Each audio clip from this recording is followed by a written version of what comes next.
বাড়িতে রোজ রোজ ওই একই রকমের চিকেন রান্না ভাল লাগছে না, তাই আজ বানিয়ে ফেললাম ধনেপাতা দিয়ে চিকেন কারি। খেতে কিন্তু দুর্দান্ত হয়, কিন্তু সময় খুব কম লাগে, খুব চটজলদি রান্না। নমস্কার বন্ধুরা, আমি পূজার আমার নতুন একটি কুকিং ভিডিওতে আপনাদের অনেক অনেক স্বাগত। তো চলো, ফার্স্টে আমরা এখানে একটা বাটি নিয়ে নিয়েছি, তাতে সামান্য পরিমাণে আদা, রসুন, হাফ চামচি জিরে গুঁড়ো, হাফ চামচি ধনে গুঁড়ো, 1 চামচি কাশ্মীরি লঙ্কার গুঁড়ো আর 1.5 চামচি মতো ঝাল লঙ্কার গুঁড়ো, এই পেস্টটা করে নেব। আর সাথে নিয়ে নিয়েছি এখানে ধনেপাতা আর চিকেন কারি, তো ধনেপাতা তো থাকবেই। ধনেপাতাগুলোকে আমি কুচিয়ে নিচ্ছি। আপনারা চাইলে বেটেও নিতে পারেন, কিন্তু আমি মনে করি কোনো বাটাবাটির ঝামেলা দরকার নেই, শুধু কুচিয়ে নিন ধনেপাতাগুলোকে, ব্যাস তাহলেই হবে। তো এখানে আমি পেঁয়াজ কুচি, টমেটো কুচি নিয়ে নিয়েছি, আর ধনেপাতা আর যে পেস্ট আমরা করেছিলাম সেটা। এখানে কড়াই গরম হওয়ার সাথে সাথে আমি সর্ষের তেল দিয়ে নিচ্ছি, সাথে দিয়েছি 2টো লবঙ্গ আর একটু দারচিনি ফোড়নে।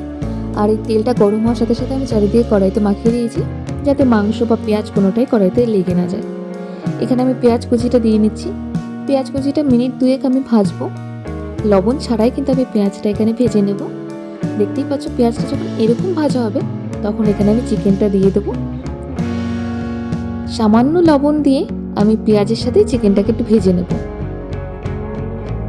রান্নাটা কিন্তু দারুণ হয়, কিন্তু খুব সহজেই হয়ে যায়। এখানে কিন্তু মাংসটা আমি হাই ফ্লেমেই ভাজবো, লো ফ্লেমে ভাজবেন না আপনারাও, তাহলে মাংসটাতে জল বেরিয়ে যাবে। তো আমি বেশ কিছুক্ষণ ভেজে নিয়েছি, তাও 3 থেকে 4 মিনিট মতন আমি মাংসটাকে ভেজেছি। এখানে যে বাটা মশলাটা ছিল আদা রসুনের, সেইটা দিয়ে দিয়েছি, সাথে বাটি ধোয়া জলটাও দিয়ে দিয়েছি। এখানে টমেটো কুচি দিয়ে দিয়েছি একটা, স্বাদ মতন লবণ, স্বাদ মতন হলুদ।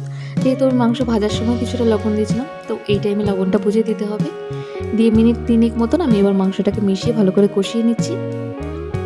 এখানে 3 মিনিট মতন কষানোর পরেই আমি যে ধনেপাতা কুচিটা রেখেছি তার বেশিরভাগটা এখানে দিয়ে দেবো। এখানে আমি ধনেপাতা কুচিটা দিয়েই প্রথমে, তারপরে পুরো মাংসটাকে কষাবো, যাতে ধনেপাতার ফ্লেভারটা পুরো মাংসের সাথে মিশে যায় আর মশলার সাথে। খেতেও খুব সুন্দর হবে আর বাটাবাটির কোনো ঝামেলা থাকবে না। এখানে দেখতেই পাচ্ছ মাংসটা প্রায় অনেকটাই কষে এসছে। আমি কিন্তু এখানে কোনো রকম জল ইউজ করিনি, কারণ আমার মাংসটা থেকে জল অলরেডি বেরিয়েছিল আর মশলার জলটা ছিল সেটা দিয়েই কষানো হয়ে যাচ্ছিল। আপনাদের যদি এই টাইমে জল দিতে হয় একটু কষানোর সময়, তো অবশ্যই গরম জল ইউজ করবেন, তাহলে মাংসটা খেতে আরও সুন্দর হবে। তো মাংসটাকে ভালো করে কষিয়ে নিতে হবে। এখানে আমার মাংস 80% মতন কষে গেছে পুরো। বাকি ধনেপাতাটা দিয়ে আমি আবার মিনিট 3-4 কষিয়ে নিচ্ছি। এবার আমার কষানো পুরো ডান। যতটা পরিমাণে আপনারা ঝোল রাখবেন সেই হিসাব করে গরম জল দিয়ে দেবেন। একদম মাংস পুরো রেডি আমার। তো আজকে ধনেপাতা দিয়ে চিকেন কারি আপনাদের কেমন লাগলো অবশ্যই জানাবেন। ভালো লাগলে লাইক করবেন, পাশে থাকবেন।